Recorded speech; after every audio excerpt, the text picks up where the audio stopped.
मागच्या 5-6 महिन्यापूर्वी उद्घाटन झालेल्या राज्याचे परिवहन मंत्री प्रताप सरनाईक, आमदार राणा जगजितसिंह पाटील यांच्या शुभहस्ते उद्घाटन झालेल्या या बसस्थानकाची ही अवस्था आहे।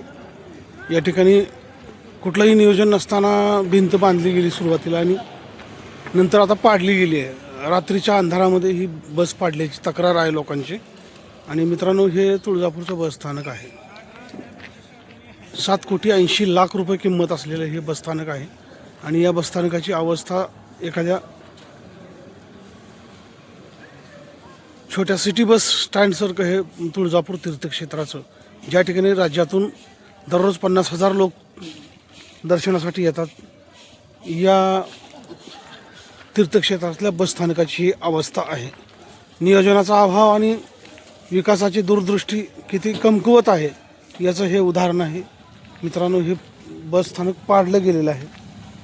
पाडण्याचं कारण, या ठिकाणी पूर्वी डोर होता, परंतु प्लॅन ज्यांनी केला त्यांनी कुठलंही नियोजन न करता या ठिकाणी या बसस्थानकाची रचना केली, आराखडा तयार केला आणि आराखड्यामध्ये केवळ 2च दरवाजे दाखवले आणि ते अपुरे।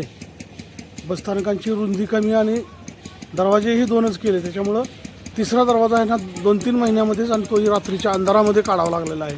कारण लोकांना लक्षात आलं की कशा पद्धतीने या ठिकाणी विकासाची कामं चालू आहेत।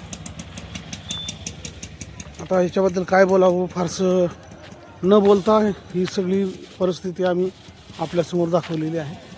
आपण समजून घ्यावं, शहाण्याला शब्दांचा मार म्हणतात, त्याप्रमाणे ही अवस्था आहे। नमस्कार। हे आहे या बसस्थानकाचं चौकशी कार्यालय, छत्रपती संभाजी महाराज बसस्थानक तुळजापूर।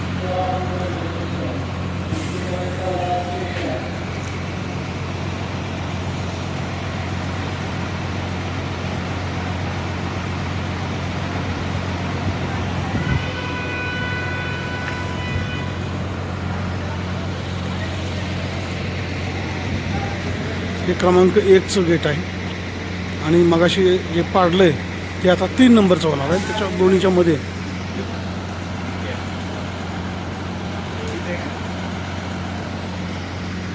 खूप सुंदर, ह्याच्यापेक्षा अद्यावत आणि 2 मजली 3 मजली या ठिकाणी बसस्थानक होण्याची आवश्यकता आहे आणि गरज आहे तशी। कारण येणाऱ्या चालक आणि वाहकांना देखील या वरच्या मजल्यावर राहता आलं असतं जर तसं नियोजन केलं असतं तर।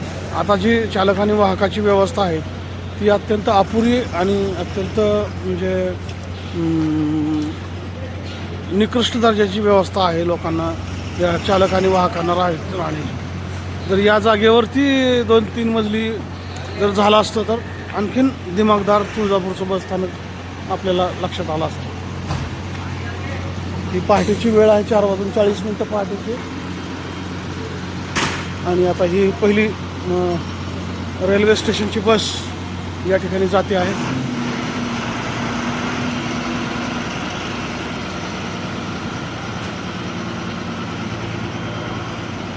बघा, पहाटेची वेळ 4ची असताना देखील या ठिकाणी किती लोक आहेत आणि कशी या ठिकाणी रचना आहे।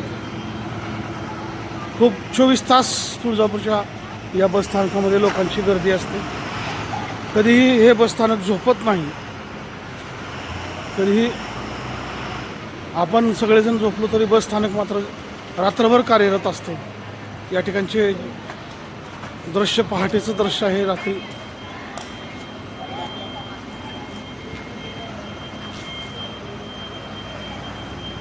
बऱ्याच गैरसोयी आहेत, अपुऱ्या बस आहेत, अपुरे कर्मचारी आहेत आणि सगळ्या या अपुऱ्या वातावरणामध्येच दररोजची यात्रा येते आणि जाते। सर्व त्रास सहन करून भाविक देवीच्या दर्शनाला येतो आणि परत आनंदाने जातो दर्शन करून। कितीही त्रास झाला तरी तो सहन करतो आणि आपली नाराजी न दाखवता ते भाविक दर्शन करून जातात। त्या ज्या बसस्थानकामध्ये भाविक उतरतो आणि जिथून आपल्या गावी परत जातो तेच हे तुळजापूरचं बसस्थानक आहे। आणि या ठिकाणी ही पहाटेची वेळ मी तुम्हाला दाखवतो आहे।